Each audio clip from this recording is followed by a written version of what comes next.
Welcome to this explainer. Today, we're diving straight into the grand cosmic courtroom of Isaiah 41 to witness God's absolute sovereignty over the rise and fall of ancient empires. And we really need to dig into this because what we're looking at here isn't just some dusty ancient text. Not at all. It's a stunning historical and theological document that perfectly predicts the geopolitical upheavals of the ancient Near East. Specifically, we're going to focus on the great Persian conqueror, Cyrus, and his massive role in liberating Israel.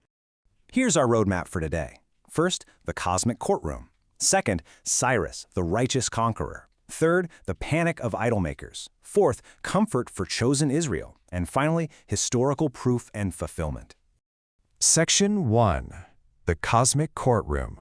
In Isaiah chapter 41, verse 1, we read this: "Keep silence before me, O islands, and let the people renew their strength. Let them come near, then let them speak. Let us come near together to judgment." The imagery here is just incredibly powerful. The Lord is essentially acting as a judge, calling the entire world to order. He's presenting his arguments and challenging the nations to step forward, renew their strength, and present their absolute best case. It's a direct invitation to judge between the living God and their man-made idols. Now, to truly get what this summons means, we need to understand that word islands. In Hebrew, the word is which translates to a coast, shore, or island.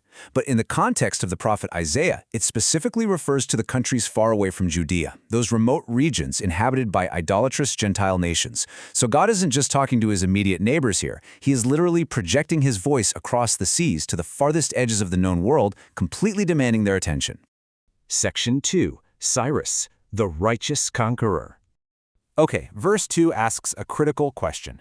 Who raised up the righteous man from the east, called him to his foot, gave the nations before him, and made him rule over kings?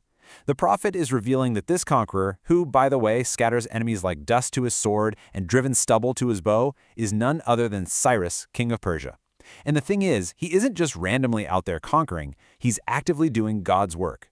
The sheer, rapid nature of his conquests, where literally no one could resist him, is presented as undeniable proof that the Lord is the one directing his path.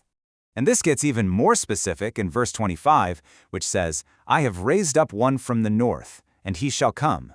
From the rising of the sun shall he call upon my name." This maps brilliantly to the historical geography of Cyrus's rise. Think about it. He comes from Media in the north, and from Persia in the east, literally the rising of the sun.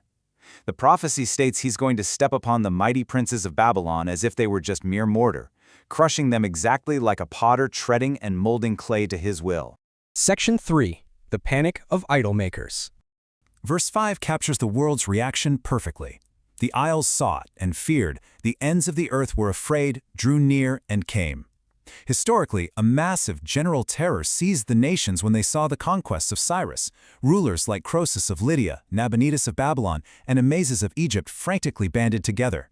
They were forming these desperate offensive and defensive alliances against the Persian threat. They drew near to each other out of absolute sheer panic. Which brings us to verses 6 and 7. And honestly, this highlights the absolute absurdity of their solution. Because instead of turning to the true God, what do? They double down on their idols. They hire a carpenter and a goldsmith. They take a metal image, cover it with gold plates, smooth it on an anvil, and check the soldering. And then comes the supreme touch of irony. They fasten the idol down with nails so it won't totter and fall over. It's almost comical. It's like wearing a lucky hat to make sure your football team wins, and if they happen to lose, well, you just go buy a new lucky hat. They genuinely suppose that by nailing a fake god to the floor of their temples, their kingdoms would somehow magically be safe from the entire Persian army. This whole situation leads to God's ultimate challenge in verses 22 and 23. God essentially asks, "Can your idols predict the future?" He challenges these nations to bring forth their strong reasons. Can these worthless nailed-down statues declare what is going to happen hereafter? Can they show the former things or predict the latter end? The answer, of course, is a resounding no. God totally exposes that these idols are nothing. They're an abomination, completely incapable of directing or even predicting the rise and fall of empires. Section 4. Comfort for chosen Israel. This contrast brilliantly illustrates the vast difference between the idolatrous world and God's people. Just look at the juxtaposition here. On one side, you have the nations. They panic. They forge these desperate political alliances and they build nailed-down idols hoping for some sort of magical protection. But on the other side, you have Israel. And they are commanded to simply fear not, to trust the Lord, and to act as his servant. We see this beautiful affirmation right in verses 8 and 9. But thou, Israel, art my servant, Jacob whom I have chosen, the seed of Abraham my friend. The text explains that God took them from the ends of the earth, calling Abraham from Ur of the Chaldees, and specifically chose them. Unlike the pagan nations who quite literally have to build their own gods from scratch, Israel is chosen by the living God, with the firm, unshakable promise that they will not be cast away. Then comes what is arguably one of the most comforting verses in the text, verse 10. Fear thou not, for I am with thee. Be not dismayed, for I am thy God. I will strengthen thee. While the rest of the nations are absolutely terrified of Cyrus, God explicitly tells Israel not to be afraid of the Persians. Why? Because the Lord himself will uphold Judah with the right hand of his righteousness. He will aid them and protect them as they eventually return from Babylon to rebuild Jerusalem. Furthermore, in verse 15, God says, Behold, I will make thee a new, sharp threshing instrument, having teeth. Thou shalt thresh the mountains and beat them small. Now, a threshing instrument is used to separate the grain from the chaff. So here, God is using this really powerful agricultural metaphor to illustrate exactly how he's going to empower this weak, seemingly insignificant remnant to completely scatter their mighty oppressors, basically turning their massive armies into chaff blown away by the wind. And then, in verses 18 and 19, he promises, I will open rivers in high places, and fountains in the midst of the valleys. I will make the wilderness a pool of water. When Judah finds itself poor, needy, and thirsty, God is going to hear them.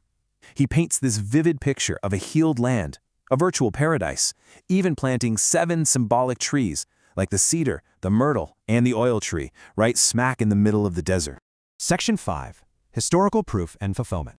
Now, according to the ancient historian Josephus, there is this utterly fascinating account regarding Cyrus. Josephus records that Cyrus the Great actually read the book of Isaiah's prophecies.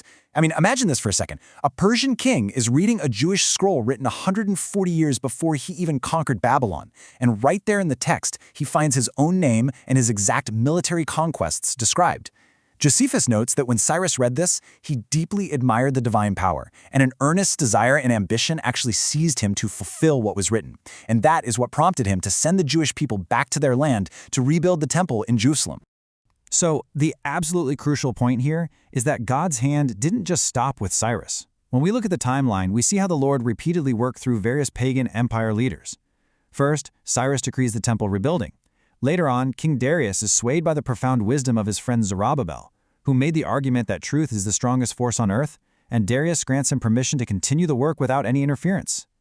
Then, King Xerxes, after hearing about the ruined walls of Jerusalem from his cupbearer Nehemiah, gives him letters of protection to rebuild the city fortifications.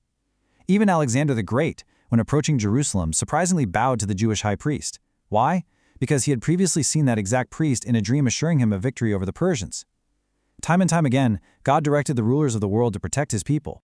And this all perfectly culminates in verse 27. The first shall say to Zion, Behold, behold them, and I will give to Jerusalem one that bringeth good tidings.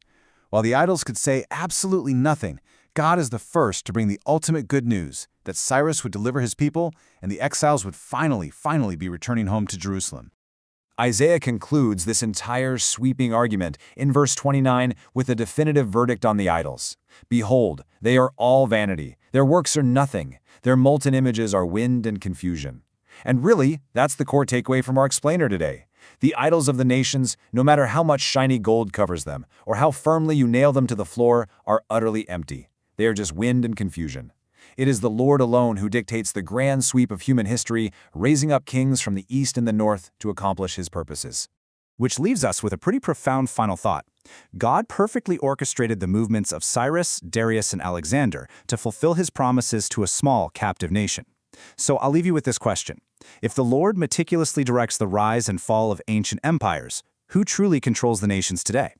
Thank you so much for joining me for this explainer, and I highly encourage you to keep exploring these fascinating historical realities.